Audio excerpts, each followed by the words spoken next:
सर्वसामान्य रहिवाशांना दमदाटी करून त्यांना जुन्या इमारतीमधून हुसकावण्याचा प्रयत्न बिल्डरकडून होत असल्याचा प्रकार ठाण्यातील सरई भागामध्ये उघडकीस आला आहे।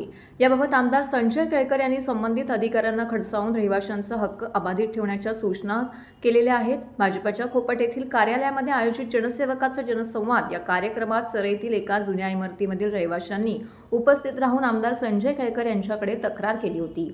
याबाबत माहिती देताना केळकर यांनी सांगितले की सरई हा ठाण्यातील जुना भाग असून येथे अनेक जुन्या इमारती आहेत। या इमारतींना अधिकाऱ्यांना हाताशी धरून धोकादायक घोषित करण्याचं आणि रहिवाशांना हुसकावून लावण्याचे प्रकार विकासकांकडून होत आहेत। रहिवाशांच्या तक्रारीनंतर संबंधित अधिकाऱ्यांना सक्त सूचना दिल्याची माहिती केळकर यांनी दिली आहे। बिल्डरकडून रहिवाशांना दमदाटी करण्यात येत असून रहिवासी आणि विकासक यांच्यात योग्य करार झाल्याशिवाय रहिवाशांना घरे खाली करण्याचा दबाव आणू नये, त्यांचा हक्क अबाधित राहावा अशा स्पष्ट शब्दांमध्ये अधिकाऱ्यांना सूचना दिल्याची माहिती केळकर यांनी प्रसारमाध्यमांशी बोलताना दिलेली आहे। नीरज दामजी शाह हे रायसीबाई देसर नंदू, आम्ही रमेश अपार्टमेंटचे रहिवासी आहेत। बिल्डरनी 3 वर्ष जाऊन आम्हाला लय त्रास दिलेला आहे, पण आम्हाला फक्त न्याय भेटला तर इथे।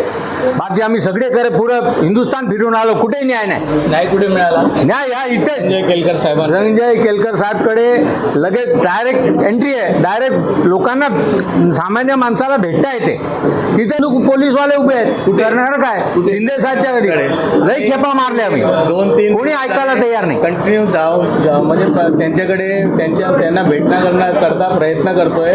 आनंद आश्रममध्ये सुद्धा आम्ही गेलो, पण त्यांच्या खालचे जे पण आहेत लोक आम्हाला म्हणजे शक्यच झालं नाही भेटणं, त्यांचा टाईम पण आम्हाला भेटलेला नाही आहे। पण इथे आल्यावर साहेबांच्या समोर आपण बसून जे पण आपला विषय आहे ते मांडून त्यांनी आम्हाला न्याय दिला आहे। त्यांच्यामुळे आज आम्ही आमच्या घरात पण आहोत आणि केळकर साहेबांचा लई धन्यवाद।